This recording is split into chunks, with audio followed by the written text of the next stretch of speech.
Well, good afternoon, everyone. I'm Tom Landy, and I'm the director of the McFarland Center for Religion, Ethics, and Culture at the College of the Holy Cross.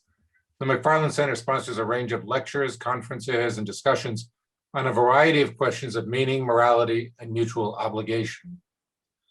Sometimes in my role as director, I get called to pay attention to moral issues that I hadn't paid enough attention to before, and today's event is one of those times.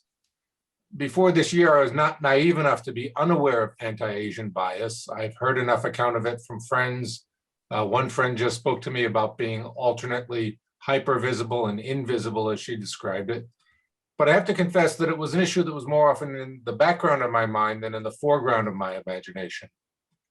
A year of particularly pronounced anti-Asian rhetoric gives me reason to not be surprised, but still to be startled to see, I suppose, and to hear it cataloged, the range of anti-Asian violence taking place in our country. I'm grateful today to have a chance to collaborate with my colleagues, Professor Benny Liu of the Religious Studies Department and Professor Aditi Malik of the Political Science Department, and with the Asian Studies and Africana Studies program to welcome two distinguished speakers, Kim-Yi Dionne and Russell Jeung, who will help us pay more attention to what is happening around us in the world. Professor Malik will introduce our guests and say more about the program today. I thank them, and I thank all of you. We have a nice audience. Thank all of you for joining us. Aditi? Thank you, Dr. Landy. So hello, everyone. I'm Professor Malik. I teach in the Political Science Department here at the college. And it's my distinct pleasure today to introduce one of our esteemed speakers, Professor Kim-Yi Dionne, who is Associate Professor of Political Science at the University of California, Riverside. Professor Dionne studies health interventions, politics, and public opinion, and she centers this work primarily on the African continent, but she also studies these issues beyond Africa.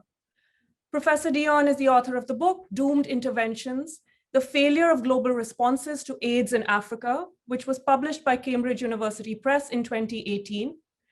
Her research has appeared in several leading political science and African studies journals, including African Affairs, Comparative Political Studies, Global Health Governance, the Journal of Theoretical Politics, and Politics, Groups, and Identities. You can find Professor Dionne's latest article, The Politics of Pandemic Othering, Putting COVID-19 in Global and Historical Context, which she co-authored with Fulya Felicity Turkman, also from UCR, in the journal International Organization. Professor Dionne, thank you so much for making the time to engage with the Holy Cross community here today. My name is Benny Liu, and I teach in the Religious Studies Department at Holy Cross. I'm honored to welcome and introduce Professor Russell Jeung, who chairs the Department of Asian American Studies at San Francisco State University. Dr. Jung's research interests include the sociology of race, the sociology of religion, and social movements. In addition to authoring and editing books such as Family Sacrifices, The Worldviews and Ethics of Chinese Americans, Moving Movers, Student Activism and the Emergence of Asian American Studies, Sustaining Faith Traditions, Race, Ethnicity, and Religion Among the Latino and Asian American Second Generation, and Faithful Generations, Race and New Asian American Churches. Dr. Jeung has also co-produced a documentary, The Oak Park Story, and written a memoir, At Home in Exile, Fighting Jesus Among My Ancestors and Refugee Neighbors. In 2020, Dr. Jeung co-founded Stop AAPI Hate to track COVID-19 related discrimination in order to develop community resources and policy interventions to fight racism. Our two speakers will each speak for about 20 minutes on the subject, pandemic and the virus of racism. I also want to invite all who are attending this webinar to submit your questions through the Q&A line at the bottom of the screen. We will try our best to address your questions, though we may not have time to respond to all of them. Professor Jeung, would you please go first? Thank you, Professor Liu. Thank you, Professor Malik and Dr. Landy from the McFarland Center and Holy Cross for inviting us today. We're really grateful and honored to be here. You know, last year when COVID-19 arrived from Asia, we knew, at least I knew as an Asian American studies scholar, that Asians would be blamed for the disease, would be met with racism and racist policies. So we created a tracking center where Asian Americans could self-report on what was happening. And immediately we were flooded with hundreds of incidents, and they were just so hate-filled and so palpably vitriolic that I wasn't surprised this year to see Asian American elderly being attacked and pushed and shoved. I wasn't surprised about the Atlanta shootings, sadly. And so for the Asian American community, this is a real period of grieving, of fear and anxiety. And so I hope you'll be sensitive and good allies for your Asian American classmates and those around you, because this is a really dark time for our community. To give you a sense of what's happening, we're going to share some incidents reported by elders. And these are in their own words. And as you hear them, we invite you to go ahead and put in the chat, if you can, just how you experience what our seniors are going through. So we'll invite Professor Liu and Professor Malik. Customer began screaming at me for no reason while in line and correctly distanced at more than 6 feet. I'm mostly Chinese, and my family has been in San Luis Obispo since 1860s, or 170 years. I'm 4th generation in San Luis Obispo. Guess I will never be an American. Waiting to cross the street, I felt something on my head, and it turned out to be spit all over my hair and back of my coat. I was repeatedly spit on by a big white guy. I was standing in an aisle at a hardware store when suddenly I was struck from behind. Video surveillance verifying the incident in which a white male using his bent elbow striking my upper back. Subsequent verbal attacks occurred with "shut up, you monkey," "F you, Chinaman," "go back to China," bringing that Chinese virus over here.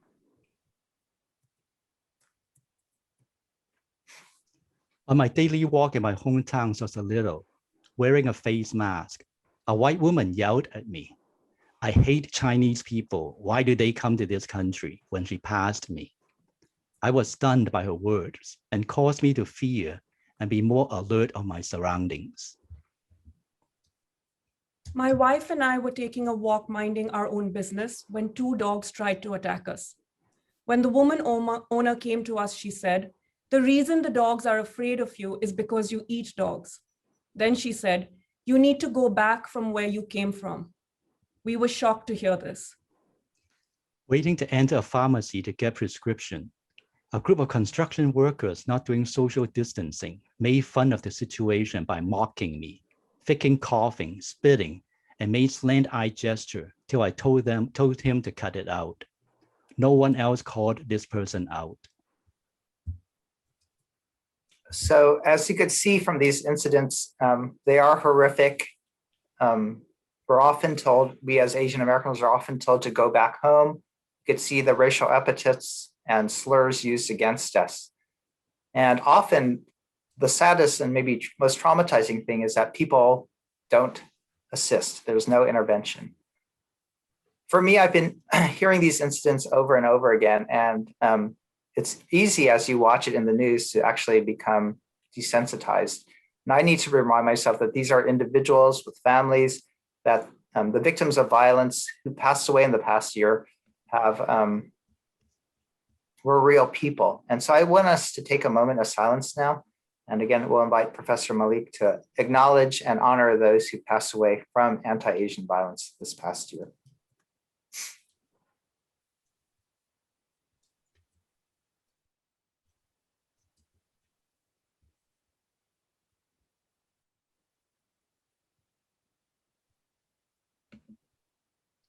Professor Malik? Park Ho, 75-year-old Chinese American, robbed and killed in Oakland on March 9th, 2021. Juanito Falcon, 74-year-old Filipino American of Phoenix, Arizona, was punched in the face, fell to the ground on February the 21st, 2020, and died 2 days later. Vicha Ratna Pakvi, 84-year-old Thai American of San Francisco, was shoved and killed on January 28, 2021.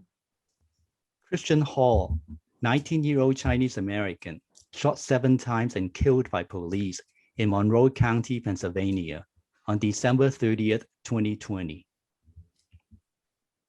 Angelo Quinto, 30-year-old Filipino American of Antioch, killed by the police with a chokehold on December 23rd, 2020. For those shot in Georgia, whose families wish to keep their names private. Thanks. Let's take a moment of silence to honor them.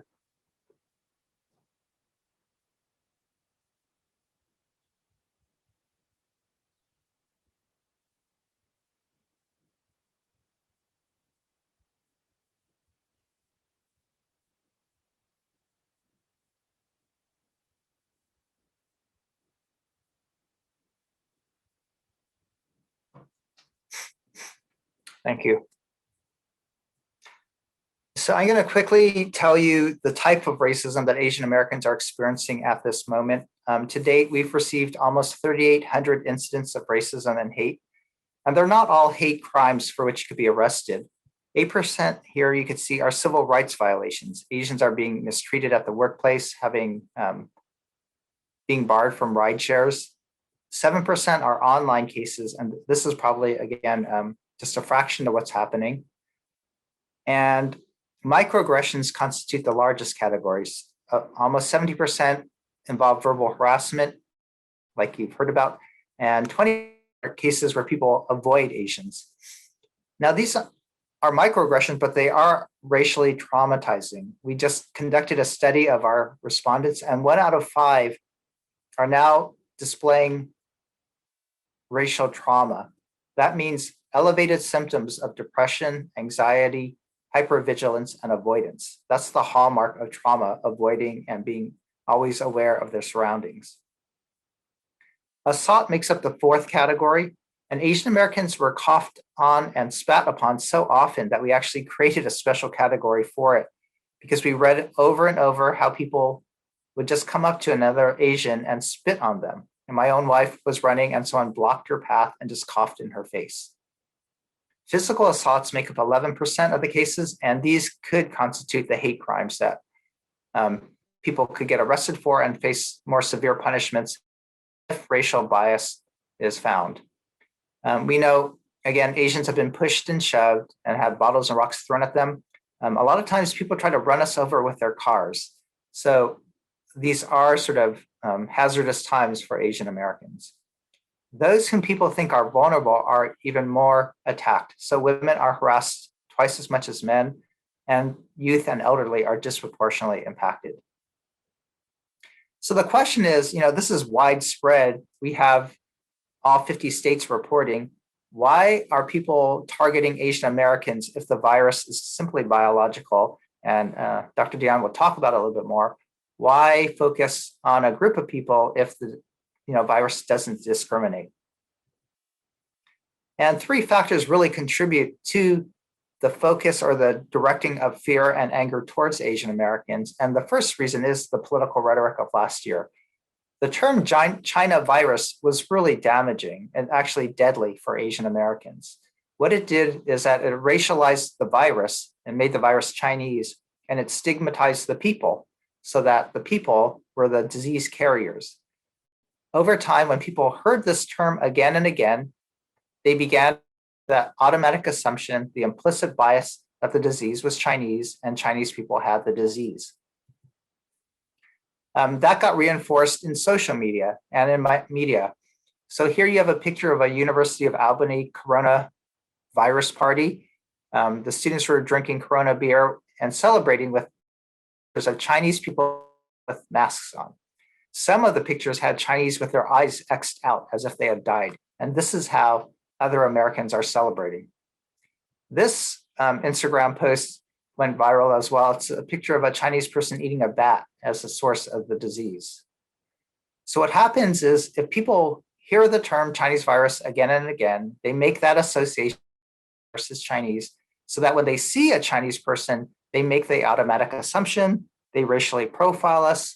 And if you're afraid of the disease, like most people are, you would feel threatened. You associate Chinese people with the disease, you are threatened, you may be triggered, and people go into fight or flight mode. They fight and attack us, or they flee us and shun us. And so you could explain a lot of what's happening through how people are perceiving race and disease at this moment. This corresponds to the yellow peril fear that has been a long-standing stereotype in the West. The yellow peril is the idea that Asians are dangerous. They may come and invade the West with their hordes of people and with their disease-ridden bodies. And so since Asians are seen as an outsiders, seen as threatening, people become fearful and try to exclude Asians. And we see that time and time again in our health policy. So Professor Dionne will talk about this, but I'll quickly mention a few cases in American history where Asians have been blamed with diseases. You can see in this photo that the diseases of malaria, smallpox, and leprosy were seen to emanate out of Chinatown as specters of death.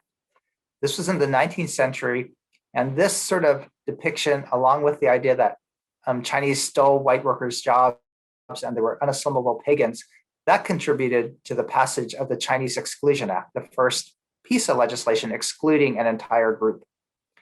At the same time, this fomented so much racism and hate that over 300 Chinese settlements were displaced. These aren't just individual lynchings, these are actual entire communities. So my great-grandparents settled in Monterey, California, lived there for 4 decades until their landlord evicted them. When the Chinese wouldn't leave, a fire burned down the village and the landlord fenced to keep them out. My great-grandparents then, again, after 40 years of living in one place, one home, had to retreat to San Francisco Chinatown for refuge from discrimination. History repeated itself again in 1900 when the bubonic plague was found in Chinatown. Health officials cordoned off the area, segregated Chinese and quarantined them. They allowed white people to leave, but they presumably left Chinese to stay infected. The Chinatowns of Santa Ana and Honolulu were completely burned down, leaving thousands homeless. So this newspaper article says that there are eerie parallels to today. A disease comes, Asians get blamed, Asians face interpersonal violence, and Asians face racist policies. This continued on Angel Island, where the immigration center in the West, if Asians were found to be more diseased, they were detained longer, and if found to be medically unfit, they would be deported. Later on, the disease of tuberculosis was used, health policies regarding that disease disproportionately impacted Latinos and Asians, and those groups were quarantined, especially youth were separated from their families. So both sides of my family, both my father's side and my mom, were separated from their families because of this disease.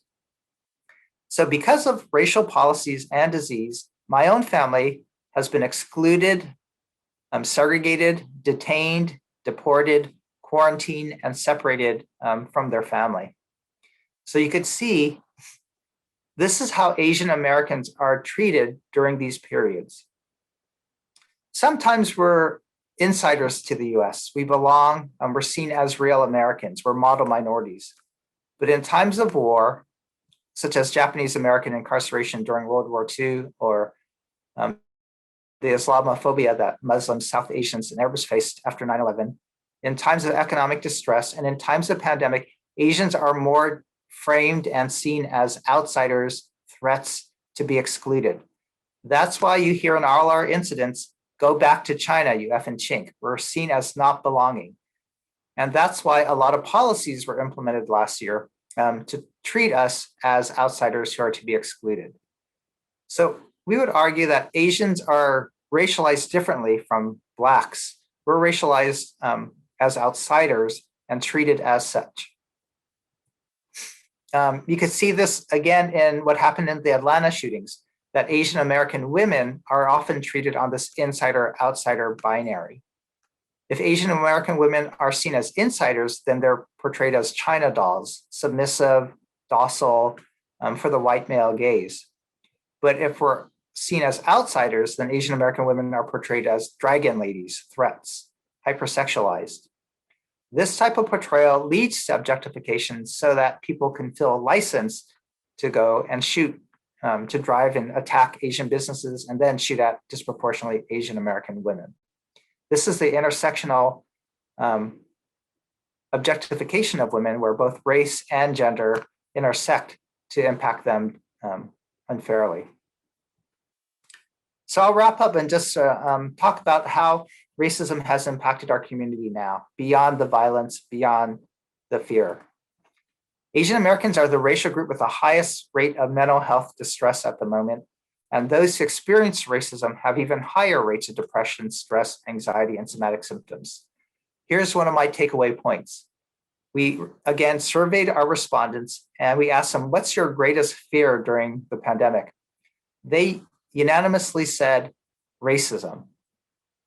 So think about this. Asian Americans are more fearful and concerned about other Americans and their hate than they're worried about a pandemic that's killed 500,000 people. Asian Americans are more fearful of other Americans than a pandemic that's killed 500,000 people. That's how widespread the racism is. That's how traumatizing it is. That's how dangerous it is. You know, you can protect yourself wearing a face mask against the pandemic, but you don't know who's going to be racist and attack you in the US. You know, it could be any random person.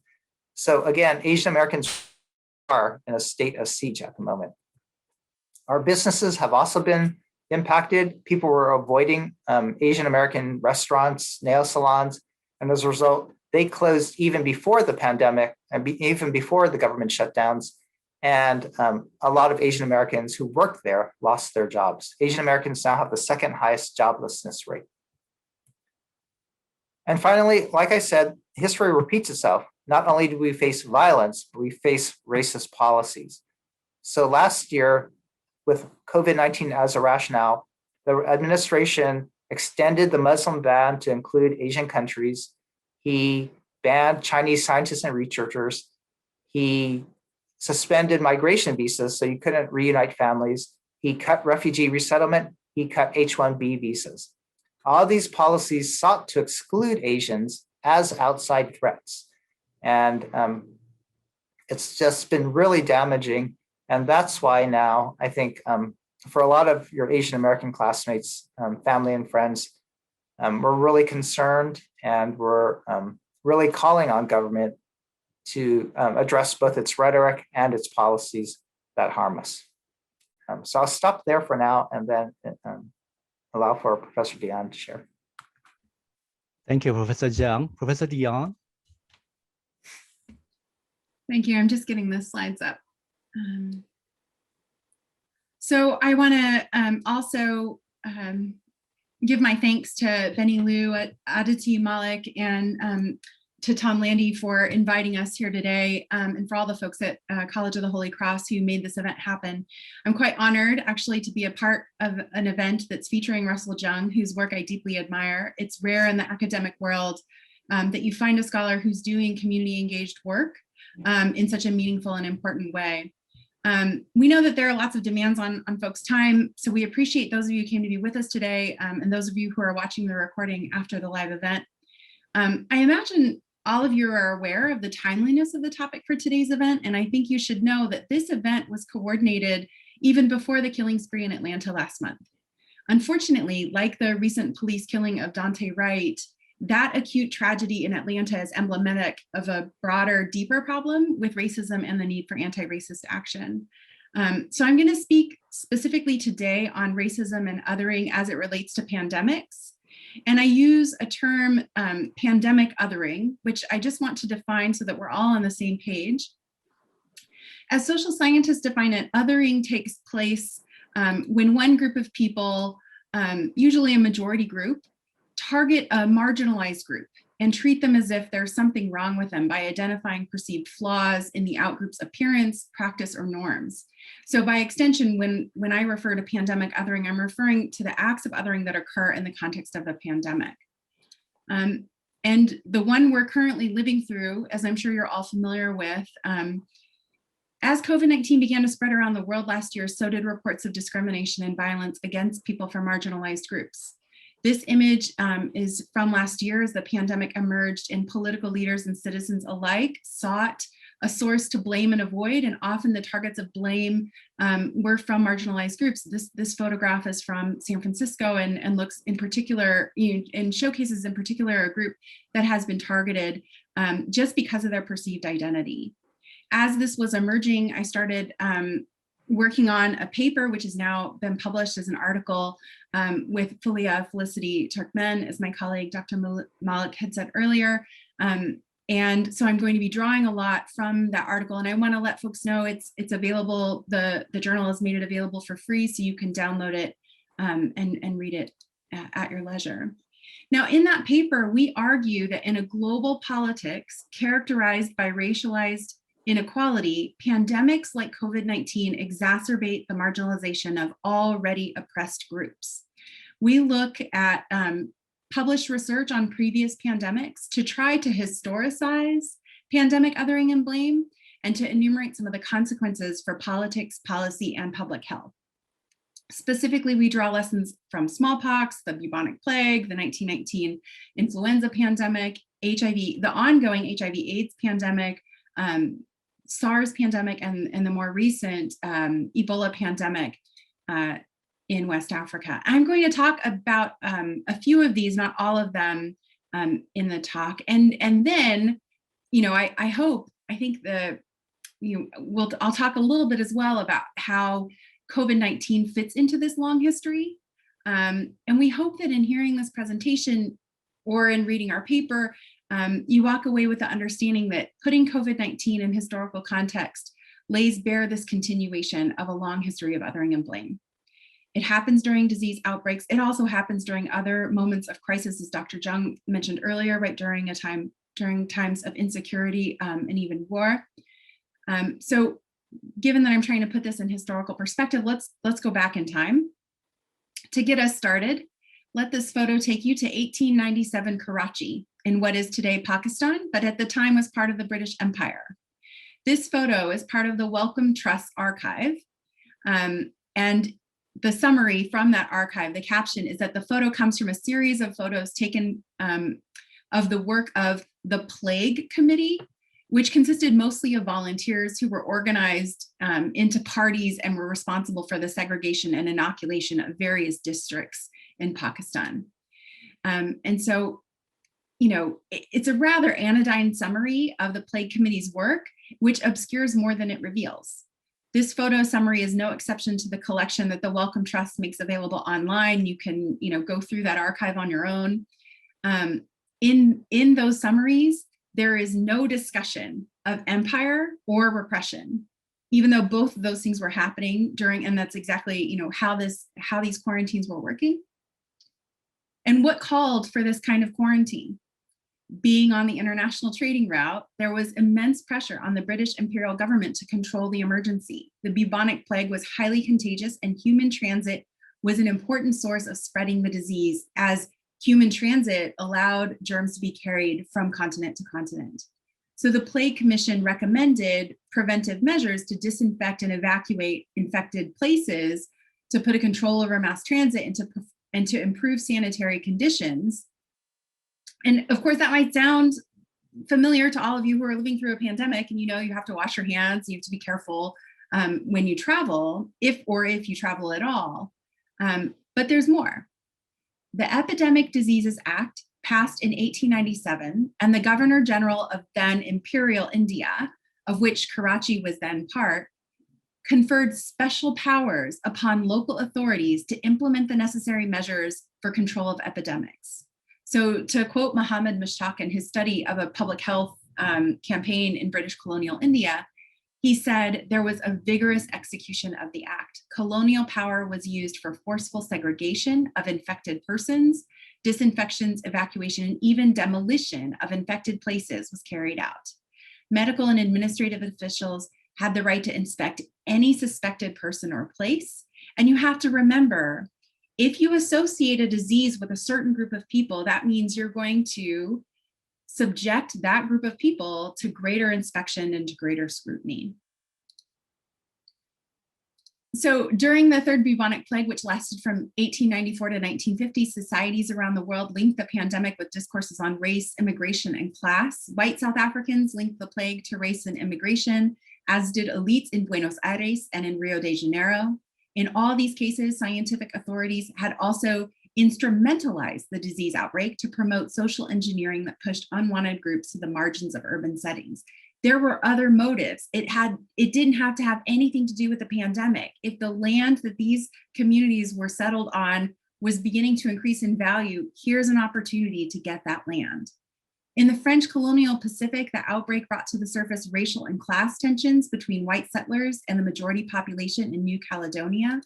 In the United States, Chinese and Japanese also experienced discrimination. For example, upon inspection at San Francisco's port, only Chinese and Japanese travelers were subject to detention.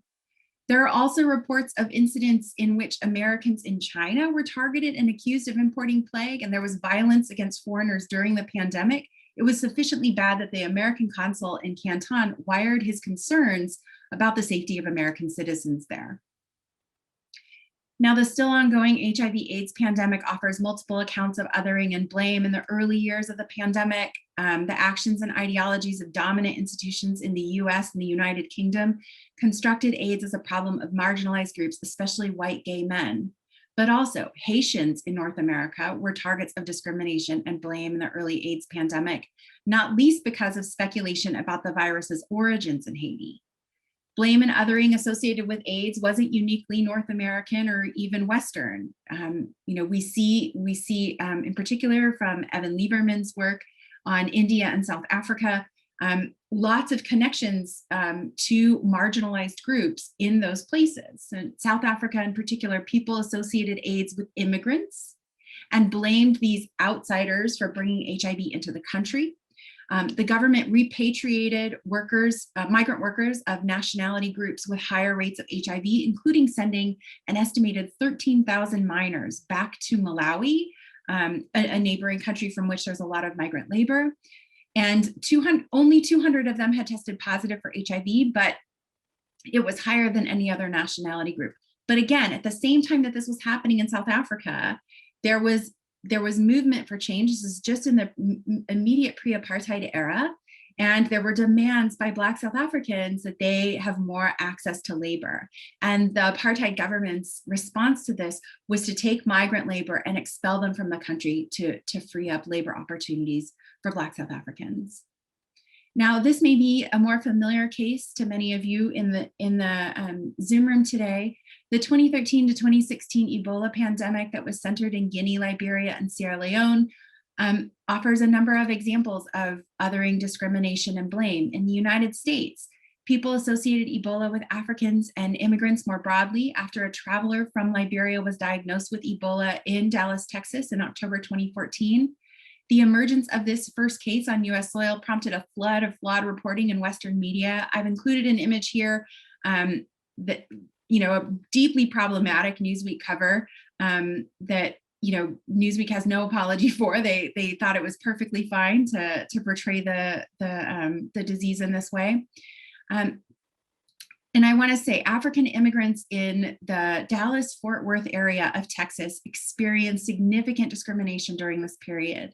They attributed that experience to their Africanness, their accents, to being Black, and in some instances to being recognized as having roots in Liberia.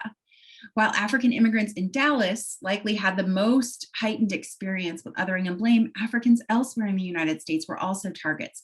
Children of African immigrants in schools in New Jersey, New York, Texas, experienced bullying at school. American politicians, in particular Republican politicians, and anchors of conservative media shows politicized the Ebola crisis, falsely associating it with disease, associating the disease with migrant children entering the border from the southern border from Mexico. But there's also reports, even in Italy, there was, a study done where it was shown that there was prejudice toward African immigrants. But what I want to say about this study in Italy that I think is really important that you should take away from it is that the Italians who were surveyed, the more they knew about Ebola, the more they were familiar with the disease itself, the less likely they were to have prejudiced opinions about Africans in Italy. In Senegal, you see patterns during the Ebola era that were xenophobic against a migrant poor population of Guinean origins. And as much as that was happening, again, the greater interactions between those communities led to a lot less othering in the experience. And of course, if we move to the current pandemic, you know, I think it's quite clear to all of you, it's actually been something that's really hard for me to write. So on the left of this picture is me, pre-pandemic me, that's why I'm close to people. And the person I'm standing next to is my mother. She just turned 70 this year. Shortly into the pandemic, she would wear a mask, unlike most of her neighbors in the suburb of Las Vegas where she lives. And she regularly felt shunned at grocery stores, that white people would move away from her because she was wearing a mask.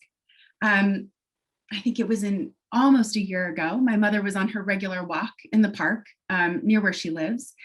And a young white man came up to her and yelled at her and told her to go back to China and take her China virus with her. You know, my mother is like barely 5 foot in heels and is just a very petite little woman. And so to think about, you know, this really harmless little old lady walking in the park, doing nothing, minding her own business, not engaging with anyone. But because of the rhetoric and the way people are thinking about this disease and the way that it's been othered, she has to experience that, right? And it shouldn't have to, and no one came to her defense, you know, much like Professor Jeung has already said in his remarks today, there are so many opportunities for people to stand up and to say something. So I'm not going to go into depth about all the things that the former US president had to say and that his administration had done in terms of engaging in this really blame-oriented rhetoric on the pandemic, or all the ways in which Asian Americans were discriminated, because I think that was you know, perfectly covered by my colleague. I want to talk about some of the other places in the world where people were experiencing pandemic othering. In France, Asians were the targets of racist incidents on public transport, in shops, and at school, and even just walking down the street. Asians in France came together and created a hashtag on Twitter, Je ne suis pas un virus, which just means I am not a virus, which trended to document some of the racist encounters that they had during the pandemic. In Italy, in early February 2020, when there were as yet only 2 confirmed cases of COVID-19, Chinese nationals and tourists faced xenophobia. Chinese-owned businesses were empty. Chinese individuals were banned from some businesses and gatherings. In the United Kingdom, where a Singaporean exchange student was badly beaten by assailants, invoking the COVID-19 outbreak as they beat him, a hate crime awareness group reported receiving an increase in calls from people experiencing racism, discrimination, and verbal abuse, arising from perceptions that they are members of the Chinese community and therefore likely to be carriers of the coronavirus. Chinese also face discrimination throughout Asia, with multiple documented incidents of racial profiling and discrimination against Chinese in Japan, Singapore, South Korea, Thailand, and Vietnam. In South Korea, for example, some businesses posted signs saying "No Chinese," and more than 500,000 Koreans signed a petition calling on their president to ban Chinese visitors. But even in China, where the first COVID-19 cases are known to have emerged, there were multiple incidents of increased discrimination of Africans after the media had reported that 5 Nigerians had tested positive for COVID-19 in Guangzhou, China, a city in southern China with a sizable population of African migrants. They were being evicted from their apartments, and they were being refused entry at restaurants. There were hateful online messages and multiple violent attacks of Muslims across India. Migrants in multiple regions reported increased racism and xenophobia. Rather than go into detail about all of those, I just want to talk about some of the consequences of pandemic othering. You know, the normative consequences, I think, the normative concerns of othering are enough. They're sufficient for rejecting the practice, but there are also some other meaningful reasons for why we want to reduce this from happening. The primary socio-political consequence of pandemic othering is exacerbating existing tensions between and inequalities between and within groups. There are also policy consequences of pandemic othering, and I want to use an old example of a typhus fever outbreak in Mexico in 1917. That outbreak and then a set of cases emerging in Texas led to a change in the border policy and crossing that border from Mexico into Texas. So that quarantine that began in El Paso, Texas in 1917, the policies enacted policing that border were continued until the 1930s. So that you had to go through greater medical inspection in making that border crossing, but only if you were Mexican, not if you were a white American who was coming back across the border. Pandemic othering and blame can also have consequences for policy beyond public health. When politicians decide to politicize pandemics to further their own goals. In my own work with Clara Dita and Melina Platas, we show that in the 2013-2016 Ebola outbreak, Republican officials in the United States used the threat of infectious disease to shift citizens' attitudes to be more negative toward immigration more broadly. So it had not immigration during the Ebola crisis, but just, do you think immigrants contribute to the growth of our country, right? That went down as we saw during the Ebola outbreak. Now, perhaps most important among the implications are public health implications. When people associate a disease with a marginalized group, or when a disease is stigmatized, people will try to avoid being marginalized and stigmatized, potentially denying early symptoms and delaying care when seeking it. Early during the COVID-19 pandemic, Asian Americans debated whether to wear masks, because doing so when the rest of the country doesn't want to do it is singling yourself out and could draw attention. And the last thing you want to do when there's violence being meted out against your community, you don't want to draw attention to yourself and signal that you are part of that community. Likewise, it keeps other people from adopting protective behaviors, as we've learned through previous pandemics like HIV and others. I believe I'm out of time. So what I just want to say in closing is that,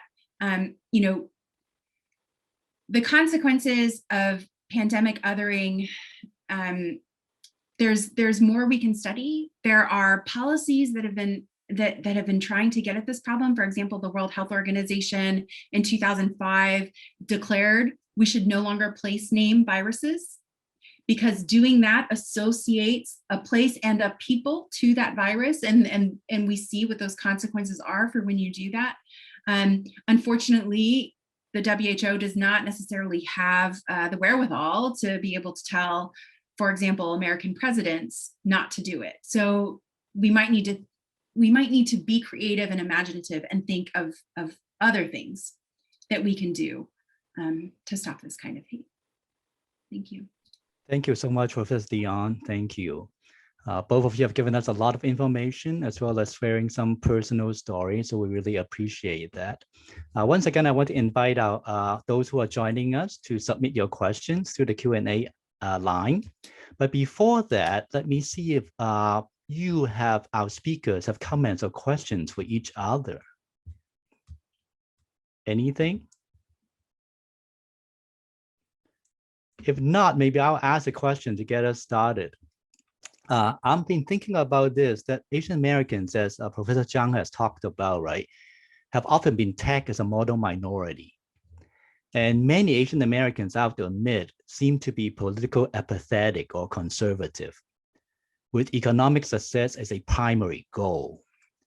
So seeing this protest against anti-Asian hate is quite encouraging to me personally. I wonder if the two of you have any thoughts on how we may use what has been happening in the last year, how we may use this moment to promote a more active political involvement for justice among Asian Americans, especially a move toward greater solidarity with other communities of color, like Black Lives Matter. Any thought about that? Sure, I could respond. I think this is a reckoning moment for Asian Americans. And last year, we voted in droves because racism was a primary motivating factor. 63% of Asian Americans said racism was the reason they went out and voted. So I think the Asian American community, actually, from my vantage point, is really mobilized now. This isn't a national issue. It's getting White House attention. It's getting mainstream media attention.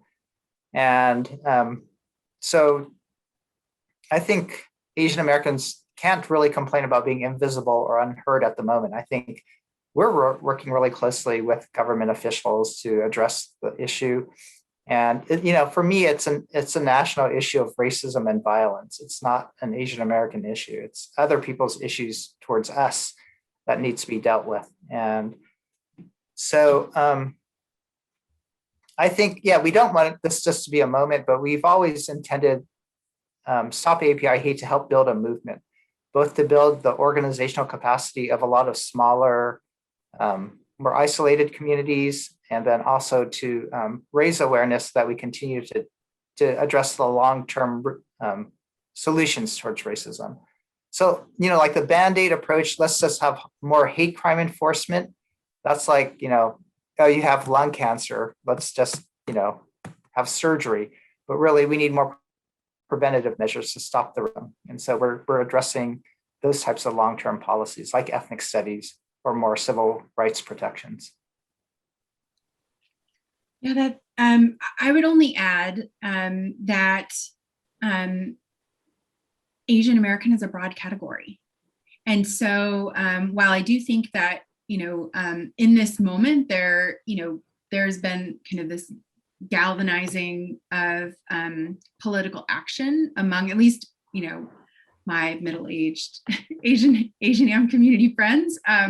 But I also think that there were some, friends in that community that were already politically active, and maybe that's because they were from, even though we all identify as Asian American, they identify as a specific ethnicity, and that ethnicity has felt a stronger need to be politically active than, say, the groups of Asian Americans that may be more likely to identify with this model minority myth.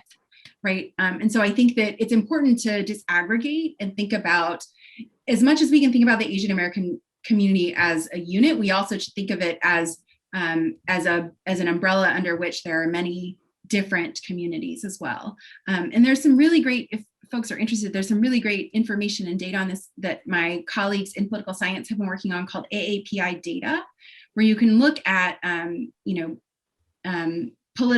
political identification or political action in their kind of broad survey of Asian Americans in the US. Thank you so much. I'm going to turn things over to my colleague, Professor Malik, who will bring the questions from the Q&A line to our speakers. Professor Malik. Wonderful. Thank you to both of you. I think you've given us a lot to think about and chew on.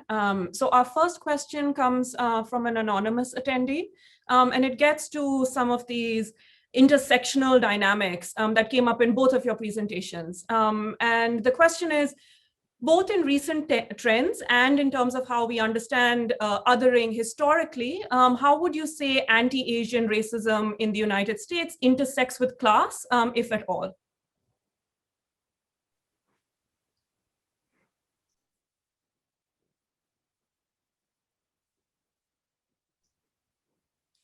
Well, I think, last year there was the racism fomented against Asian Americans because of political rhetoric.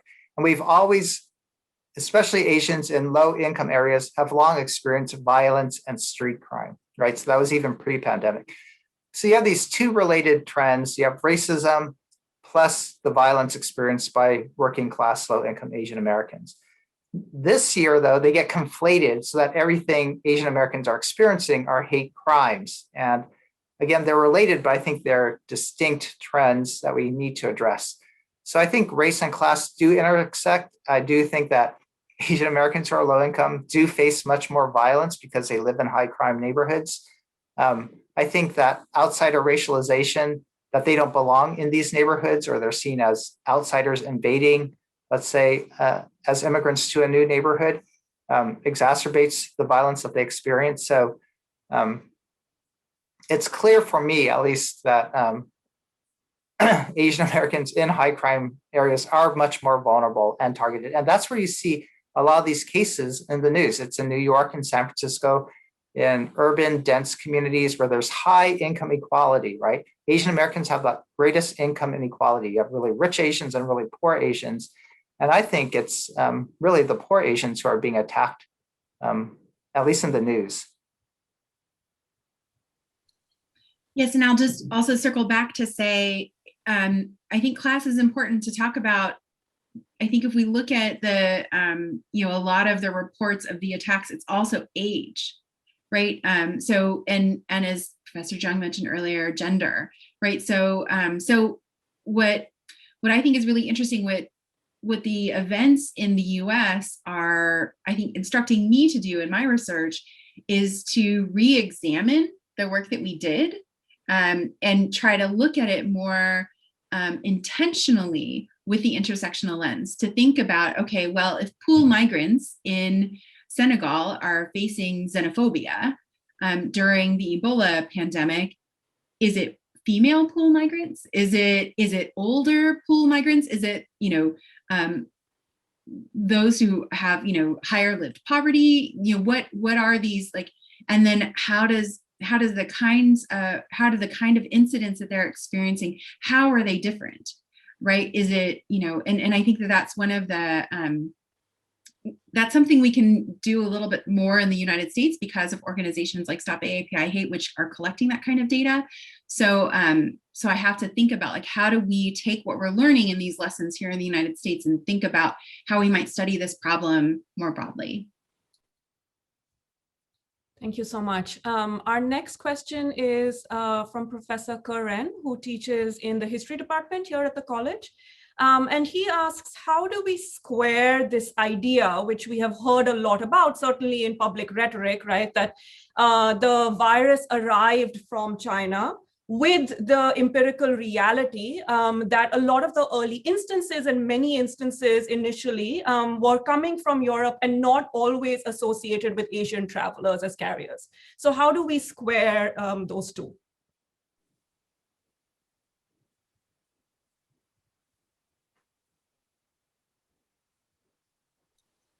I can start with this. Let me just say that this is a regular problem for people who study public health. How do we talk about the natural history or the emergence of a pandemic when everyone really wants to focus on a patient zero? Who was the first person and how did it get here? And there's some belief that there's intellectual value in that, because once we know how it got here, maybe we can figure out a way for it not to happen again, right? We can protect ourselves. But, it's not clear that having that information really does a lot of help, right? Because the way viruses and other pathogens work is they don't discriminate. They don't respect international boundaries. Viruses and pathogens travel. And so it's not entirely helpful.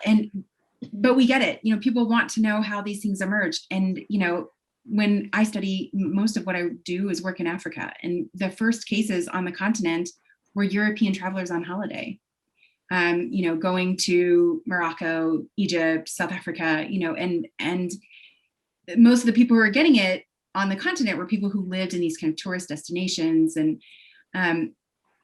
much as that might be empirically true, does it help us really to understand and protect ourselves from getting sick? It's hard for me to say that the othering which happens is worth the knowledge of knowing who was the first or second or third person who had it and where did they come from. Because I know that the othering is going to happen once we associate the disease to a specific person or type of person.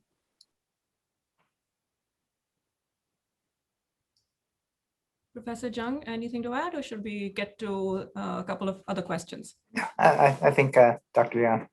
Okay, great. Addressed it. Okay, so the next question deals with immigration, which came up in both of your comments as well. And I think this is a really important question. It's coming from an anonymous attendee who asks, after the implementation of President Trump's immigration policies, suspensions, bans, etc., and President Biden's lack of lifting many of those policies, such as the refugee policy, but I will also add the suspension on H-1B visa holders, right, which was allowed to continue until the end of March. Do you anticipate that any of these acts of anti-Asian discrimination and harassment will continue until radical policy change is made, right, when we're thinking about immigration as an issue? You know, I think, again, there's long-seated racism that will take years to uproot. And so immediate policy changes don't make that much of a difference. Surprisingly, you know, we thought with the new administration that things would change, but this year we saw even more violence against Asian Americans. And I sort of attribute that to not necessarily policy change, but actually last year we were under quarantine, so Asian Americans weren't interacting with the public that much.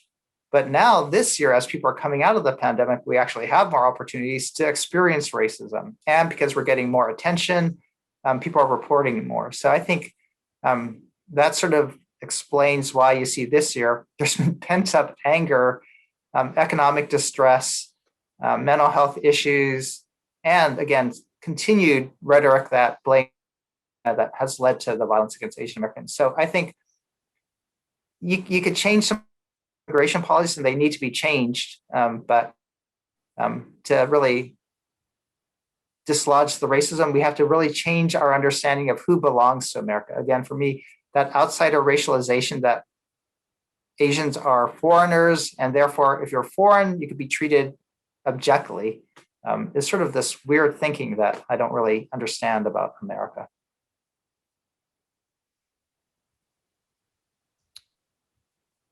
All right. Our next question comes from a student. This is coming from Dennis Liu, who I've actually had the pleasure of having in class in the past. And he asks, with the wave of anti-Asian hate crimes, will this make it more likely or not that we will see a decrease in the participation of Asian Americans in domestic politics, both in terms of voting as well as standing for elections? And I think Manish Arora at Wellesley has written about the ways in which the 2020 election was also really important for the number of Asian Americans who were standing and contesting for political office. So do we have a sense of what anti-Asian violence might mean as a consequence in terms of participating in domestic politics? And Dennis does acknowledge, of course, that he's using Asian American and recognizing that it is an umbrella term here.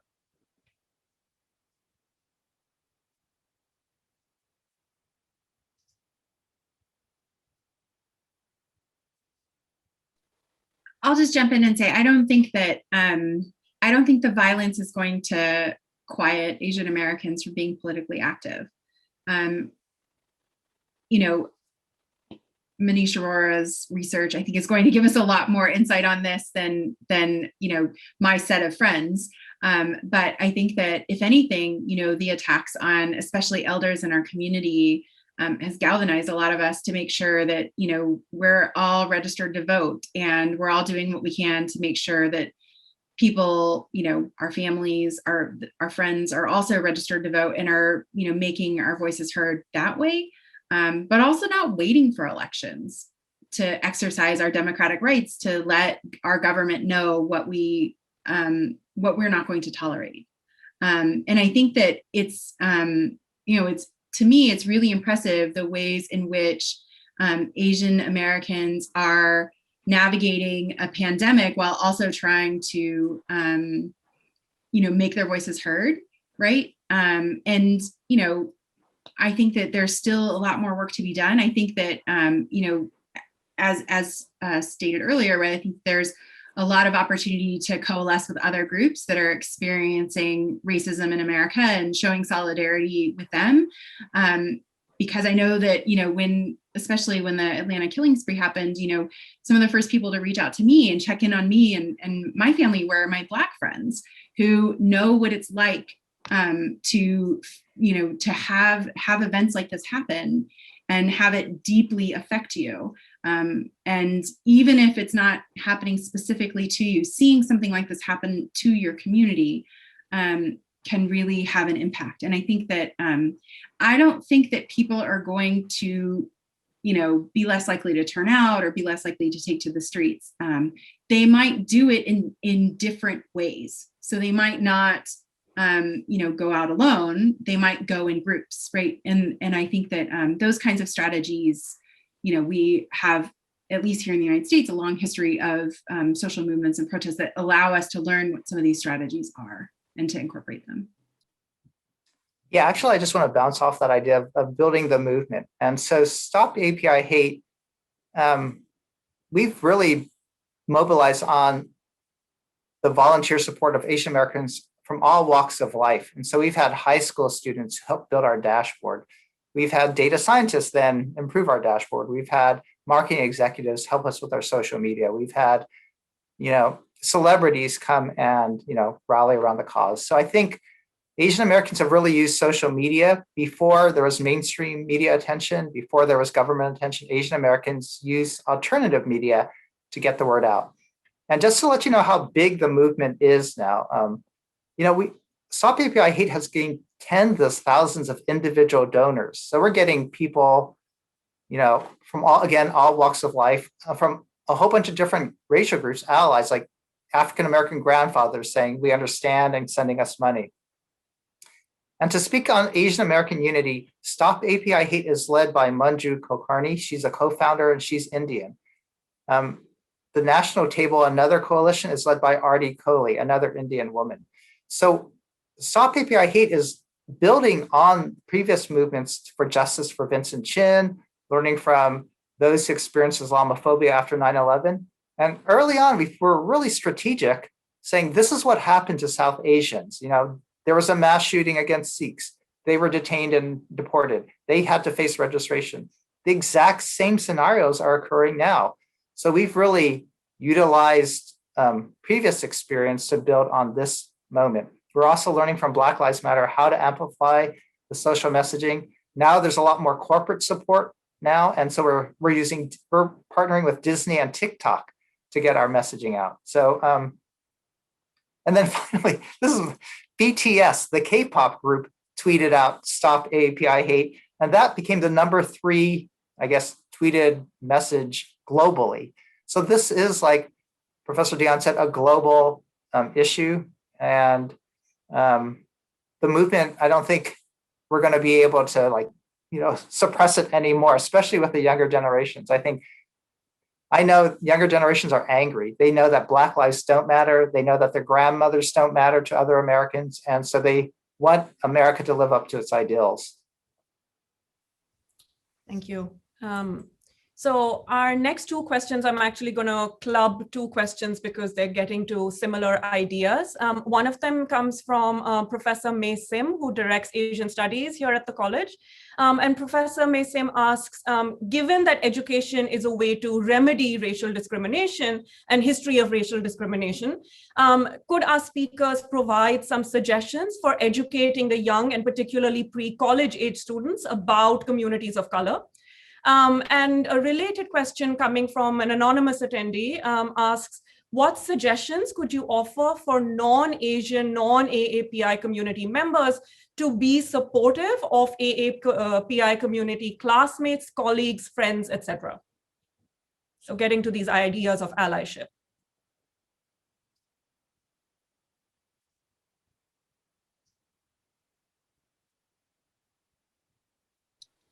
I guess I can try to talk a little bit about the first one.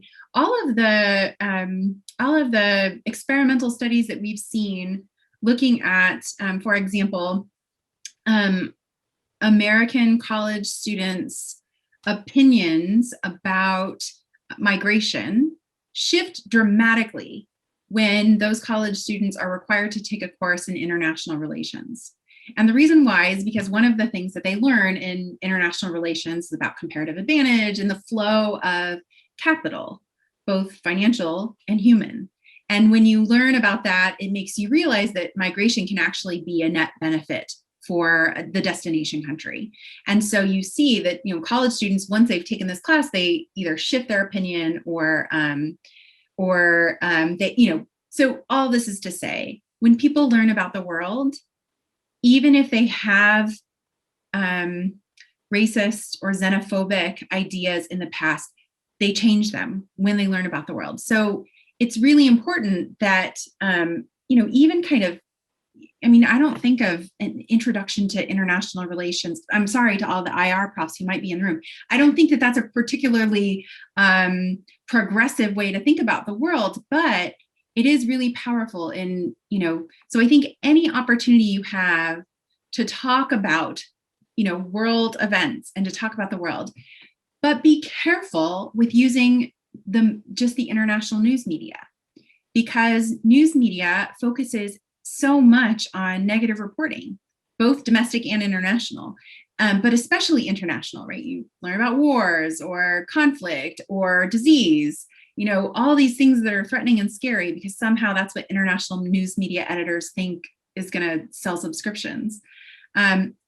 So there are some great K-12 resources. The Department of Education finances certain universities here in the United States under what's called a Title VI grant, or Foreign Language and Area Studies departments, and for regions all around the world. And I think that a lot of those FLAS centers around the US have great materials for teaching about specific regions in the world, and great, for example, Michigan State University has a FLAS center on African studies, and they have fantastic material for teaching K-12 history about Africa that's, it's not one-dimensional. It's more than what you would have gotten in at least certainly more than what I had gotten in my public school in rural California. But it shows Africa in lots of different lights, and it's multidimensional. And I think that FLAS centers are a great way to do that. And I know that a lot of the Asian American Studies centers, Chicanic Studies centers,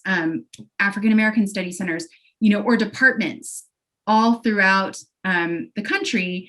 Also, many of them also have K-12 materials. And I think that, trying to find a local college or university that has one of these departments or centers, and just looking at their website to see if they've developed any K-12 material, or just calling or emailing them and asking if they have something.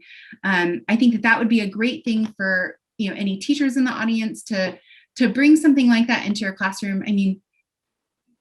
Many students are curious, and I think feeding that curiosity with, more information about the world that goes beyond, problematic headlines, I think is a worthwhile act.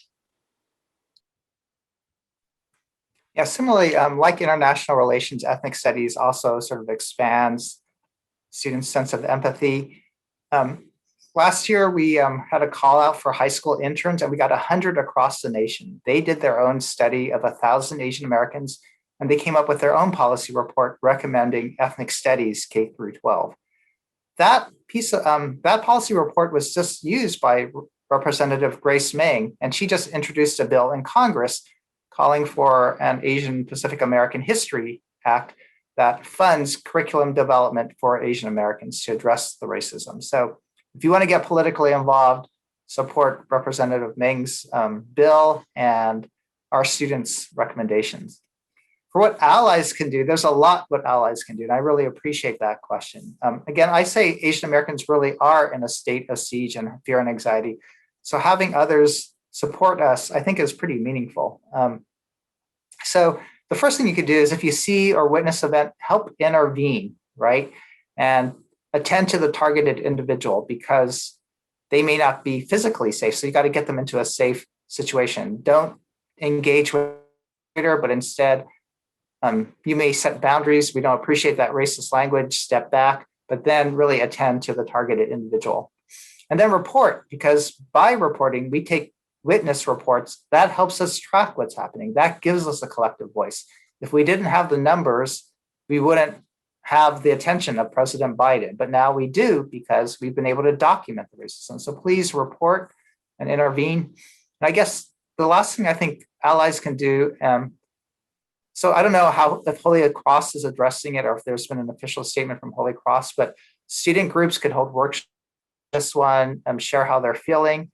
Having joint meetings like with the Black Student Union, with Asian American groups would be really helpful. They found that coalition work has really reduced school bullying, at least at the K through 12 level. So the more that affinity groups could work together and then call on the institutions to create a culture of respect, I think is really powerful. It's finally, I just want to say, I used to poo-poo those official statements from the president or from, McFarland Center, but they actually are impactful because it helps Asian Americans feel seen and heard. If people on the top say, we know you're afraid, we know that you're experiencing racism. And it's also really helpful because we saw how words matter and gave license to hate and how hate was normalized. So in places like Holy Cross and other schools, we need to sort of, again, normalize respect and love. And I think that's something that allies could do, and that's what Asian American students could really push for. Thank you. I think you've given us a number of different strategies that we might think about putting into effect in our communities, at our institutions. Coming now to, I guess, a couple of empirical observations based on your comments. And I would love for both our speakers to come in on this if possible. With regard to anti-Asian hate crimes, why is it that women are being attacked more often than men? And how do we explain the attacks against members of the elderly communities in particular? And for Professor Dionne, I'm just wondering, based on your work on pandemic othering beyond COVID-19, if we saw similar patterns, right? When we were looking at victimization of African migrants during Ebola, for instance, was there a gender breakdown? Was there a breakdown when we looked at age distribution, for instance? I'm just wondering if you could shed some light on that. Yeah, so this is one of the major shortcomings, I think, of our article, is that we weren't looking for that. And I mean, granted, I want to give myself a little bit of grace. We wrote that, in a couple of months during like a pandemic, and everything was hard and we couldn't do everything all at once. But still, I think in particular, the Atlanta killing spree really hit it home for me, that, we cannot look away from the fact that this is gendered, that it's classed, and that it's ageist here. But, I think about, in particular, the Ebola pandemic in the United States. And I don't know that I have enough information to say that it was gendered, but I do think it was aged. And in particular, who do you think is vulnerable, right? So looking just, for example, at what Professor Jeung showed of the distribution of incidents reported to stop AAPI hate, right? The two population groups that were experiencing it most were young people and old people. And what we saw reported on during the Ebola pandemic, was school bullying, were elementary school kids. And I think, there's something about vulnerability. Our youngest, our children in our community and our elders, they're the ones more vulnerable. And there's something about hate that is cowardly and preys on vulnerability. And so when we think about, that's at least the lens I want to take to exploring this through looking at previous pandemics, not just here in the US, but elsewhere, is what is it about vulnerability? Because the way we were seeing this was, it's marginalized groups that get further marginalized. It's not, distinct groups. No one was spitting or coughing on billionaires gallivanting all around the world during the early days of the pandemic, even though they were likely the ones who were these multiplier super spreader folks, right? People were targeting their hate towards marginalized people from marginalized communities and vulnerable people who were vulnerable. So I think that's the lens I want to take to exploring this going forward. Yeah, I agree. I think bullies pick on those whom they think are weaker. And, we know women are harassed a lot more than men. And now men are just using COVID-19 as an excuse to harass women, right? This is another reason. And in the same way, we've seen a lot of cases of gang bullying. So, 2 or 3 people versus on one. And we've seen a lot of actually adults attacking kids. and with no intervention. So I think for me, that's also part of the disappointment in America is that, and this is what a lot of our respondents say, other people were there, but they did nothing to stop it, right? And that is maybe just as painful to see that we've created a culture of non-support or, complicity to the racism. And so that's why intervening from allies is really helpful. It helps people not feel so alone. That's partially the trauma of racism. It categorizes you, objectifies you, and dehumanizes you. Thank you. Our next question comes from Professor Karen Turner, who's Professor Emerita here at the college. And she asks, is it possible that increasing publicity about the attacks and what Asian Americans have been experiencing over the last year could exacerbate the kind of violence, the kind of targeting that we have seen? I thought about that. It seems like, are there copycat type of crimes, right? And it's hard to say, but if that's what we're happening, then again, America is a pretty sad society that people think, oh, that would be a fun thing to do. Let's go push an elderly down. But I think it could be happening. It's for me, it is sort of hard to explain attacks on elderly, at least.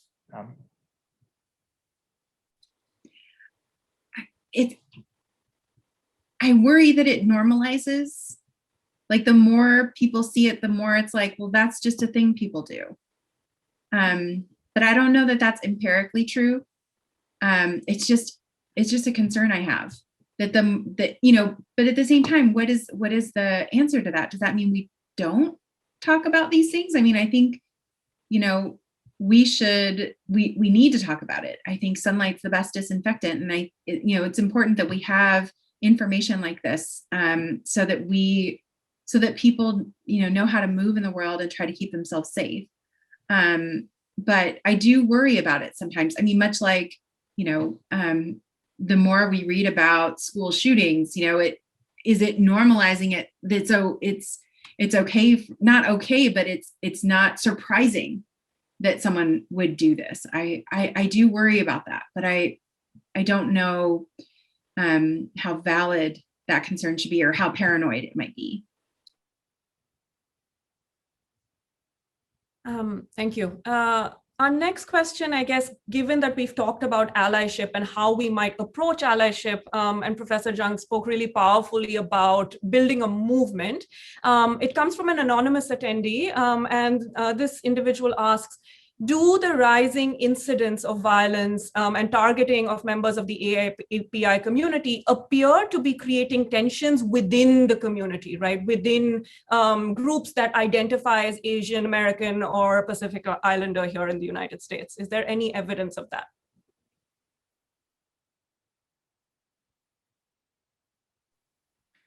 I think it's sort of both, and that Asian Americans are coming together. So 60% of our respondents are non-Chinese. So China is being blamed, but if you just happen to look Chinese, you could be attacked, right? If you're East Asian, Taiwanese, Korean, Vietnamese, Japanese. And so I think since we're facing common racial profiling, in some ways, the groups are coming together to fight it. You can say, some people say, go back to China, you effing chink. And then they say, oh, but I'm from Japan. And they try to do what we call ethnic distancing, right?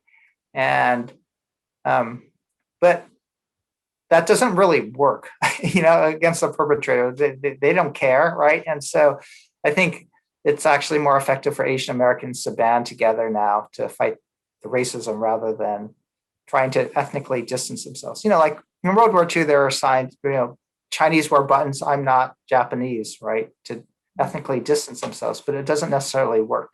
We actually saw T-shirts early on this past year that said, I'm not Chinese, that were being sold with other ethnic groups. And that didn't really go over that well. All right, I think we have time for one more question. So this question comes from Professor Sarah Klotz, who teaches here in the English department. And Professor Klotz asks, how might we think about the ways in which white nationalism intersects with anti-Asian American rhetoric that has been escalating, right, over the course of this pandemic? And in particular, she wants to push on this issue of how the nation, or the idea of the nation, something that has certainly come up in our conversation here, figures as a vulnerable body in and of itself when there are crises such as a pandemic or conflict, right? And how the nation becomes this entity that must be protected. Yeah, I think that that's important. And I think that that goes even beyond thinking about the pandemic, right? So, you know, we just went through a really contentious national election where not only was there a lot of this rhetoric, right, or a lot of activity among white nationalist movements, both major candidates had some pretty severe things to say about China. And I think that anytime a country engages in rhetoric against another you know, independent state in the world, I think it's important for us to think about what the ramifications are for communities, you know, that identify with, you know, being descended from that other state. So I do think that there's something there, but I also think it's not just white nationalists. It's not, you know, it's really broad and pervasive. And I don't think you have to be a Proud Boy to have existing kind of implicit bias or kind of categorization of Asian Americans, you know, in America. And you don't even have to be white, you know. And I think just as Professor Jeung was saying about, you know, ethnic distancing within the Asian American community. I mean, I saw plenty of that when I was growing up because I didn't grow up around a lot of other Korean Americans. I grew up around Hmong Americans and Chinese Americans. And so, you know, I would see members of, you know, my ethnic community say, oh, but we're not Hmong. And I was like, so like, it, you know, to me, it was like, you know, we're all in this together. And it was hard for me to understand, but I think that, you know, white supremacy, it's really pervaded a lot of the way we move in America. And I think that until we can kind of envision this coalition against that, whether that's in solidarity with these other affinity groups or even broader than that, I think we're going to continue to have this problem. But the rhetoric is not just about people in this country. It's about rhetoric about other countries and other peoples in the world. Yeah, so it is both a global, but then it is a really particular American understanding of who belongs to America. So I actually like this question. I think it's really gets to the point. I think Christian nationalism really posits America as a white Black nation that's Christian. And since Asians are neither white nor Black nor necessarily Christian, it's really easy to exclude us. And, you know, Christian nationalists, you know, they make up 40% of the nation. So again, you could be a Black Christian nationalist, an Asian Christian nationalist. They have these sort of biblical perspectives about purity and very authoritarian, you know, we don't want our country to be defiled. So this is how it intersects with anti-Asian hate. In several cases, people have sprayed Asians with Lysol. So we're not even the disease carriers. We are the infection to be exterminated. And for me, that example really illustrates this notion of Christian nationalism that these are outside diseases are infecting our nation, and we need to, you know, purify it and disinfect it. And so for me, I want to explore that linkage. I want to actually map racism and then map Christian nationalism to see if in higher concentrations where you have Christian nationalists, you have higher hate incidents. Thank you so much for these wonderful questions and helpful responses. So as we come to a close, I want to invite both Professor Jeung and Professor Dionne to see if they have any kind of closing comments they would like to make. So it's okay, Professor Dionne, I'll start then, I guess. I said people when threatened go into fight or flight mode, right? And Asians now could also go into fight mode as we're threatened with racism. So some people are arming themselves and giving their kids mace. We can go into flight mode. And so we're telling our elderly, stay inside, or we're the racial group who's least likely to return to the classroom for fear of the pandemic and for fear of racism. So we can go fight or flight mode, but there's another response that I think is really powerful that I see the Asian American community doing now, and it's going into flock mode. And flocking is a powerful response to threat. We come together for vigils to lament and grieve and find solace together. We're flocking to gain strength and support. We're flocking to amplify our voice. We're flocking back to Chinatowns to repatronize our businesses and support the elderly. And we're flocking with our allies. And that's what we're doing today at Holy Cross. I think I really appreciate everyone here for flocking with us during this moment. We really need that support. And I think for me, that's the way to be healed. Fight or flight mode doesn't really help heal. But I think by flocking, we can sort of overcome the isolation and the dehumanization of racism. And instead, by flocking, we sort of regain our humanity and support each other. So thank you. Professor Dionne. That's such a powerful thing. Thank you for that. Fight, flight, and flock. I love that. I guess I want to close with something actually that Professor Jeung said earlier. And so he didn't encourage you to do this. And I have no role in this organization, but I'm going to tell you that if you feel moved, please make a contribution to the work that Stop AAPI Hate is doing.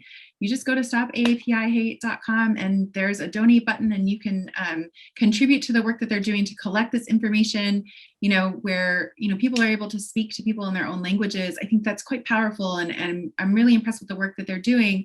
And I also, so what I want to say to repeat what he said earlier, it's very different, seeing Stop AAPI Hate or Stop Asian Hate trending on Twitter was both powerful and hurtful at the same time, because it's focusing on the negative. And so one thing that Professor Jeung said earlier today that I just really love is was not Stop AAPI Hate, but to normalize respect and love.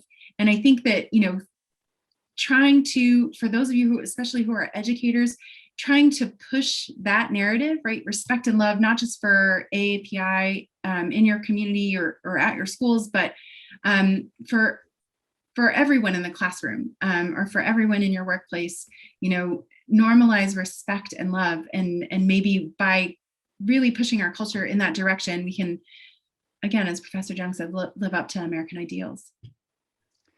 Thank you so much, Professor Dionne and Professor Jeung, for being with us this afternoon and helping us to think about this important topic.